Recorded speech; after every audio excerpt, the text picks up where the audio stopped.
هیچ تلخی نیست از این تلختر، از فراقی دوستانی رفت.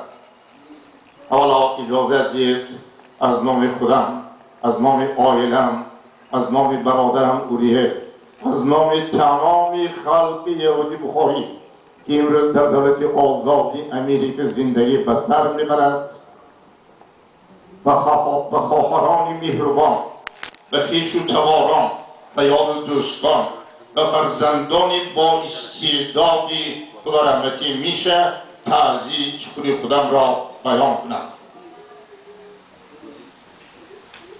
شکلی که نو دوستم رفایل نیکتالوف درباره حیات و زندگی خرمی زیبایی خدا رحمتی میشه سخن راندن، همه آن شبهه نیست. من خودم خدا رحمتی میشه را از کودکی بشناسم.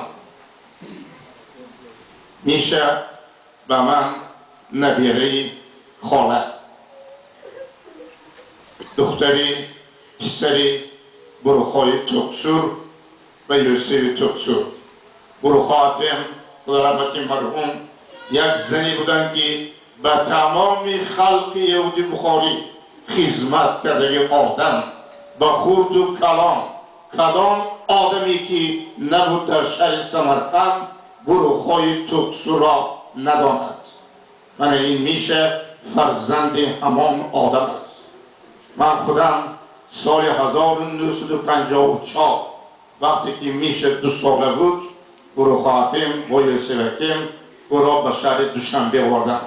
من در خاطرم هست که من 2 تاکسی را آوردم اینها به ورزاب روند، چون که آب ورزاب از همه آب سفید آب خوشبختترین است که برای میشه را سلامتیش 2 ساله بچه بعد از آن گرفته به سلواف کردم. من خودم شاهدم و خدمت های شایانی که خدا رحمتی بروخافه یوسف که برای میشه کردگم من گفته نمیتونم. یگان پدر و مادر چون مانند بروخای تکسور و یوسف و میشه خدمت کردگی آدم نبود. هزاران حیف. بعد از 5 دختر 1 فرزند پسر اینم باشد میشه 40 هر یک آدمیزاد به این دنیا آمده زندگی بسر بردم، از خود نام نیک ماندم، فرزندانی با استعداد ماندم، بعد وفات کردن است. امروز من با افتخار کلام گفته میتونم که میشه برای خدمت پدر و مادر خدمت شایان کردگی آدم است. افسوس نیست که پدر و مادر او را خیلی دوست می‌داشتند. وقتی مریض بودنی بروخاته، وقتی مریض بودنی یوسفکه، خدمت های شایانی میشه بی وجود نیست. آن آدمی که برای خلق ما خدمت شایان میکند و همچنان برای پدر و مادر خواهر و دادر خدمت شایان میکند هیچگاه از یاد فراموش نخواهد شد. خدمت های میشه برای اپو و خواهر گفته نمیتونیم. نویره ها همه را دوست میداشت. امروز بیشوبه نیست که نبیره بروخای تکسور در شهر نیویورک در مرکز پایتخت تمام دنیا یک کنیسای زیبا برای خلق ما کردند، چون مانند سمرقند که بابای بیبی با خلق ما کمک میکردند. امروز این نبیره اعتبار این آدم برای خلق ما یک قصر زیبا ساختند که امروز اینا باشد شاهدی آن به نام زیبایی خدا رحمتی بروخای تکسور و یوسف تکسور است.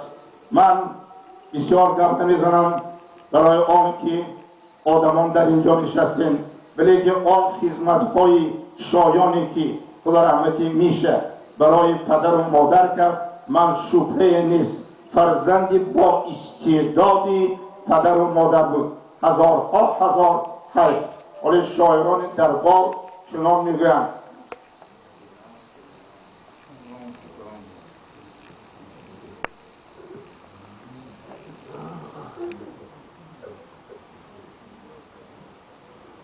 دوستان وقتی گلی خار مرا یاد کنید، چون گلی سم زیکوسار مرا یاد کنید. گر بخواهید که من خفته نباشم در خواب، با دل و دیده بیدار مرا یاد کنید. من همانم که شما دیده و کف گفته اید، با همان ننگ و همان آر مرا یاد کنید. غم و شادی جهان در دل من خاک شده است، سر هر شادی و تیمار مرا یاد کنید. جامی عمری من پرشور اگر نیمشک است، سر هر مستی و سرشار میشه را یاد کنید. خدا رحمتش کند، عاقبتش نیک باد. ارواح میشه و فرزندان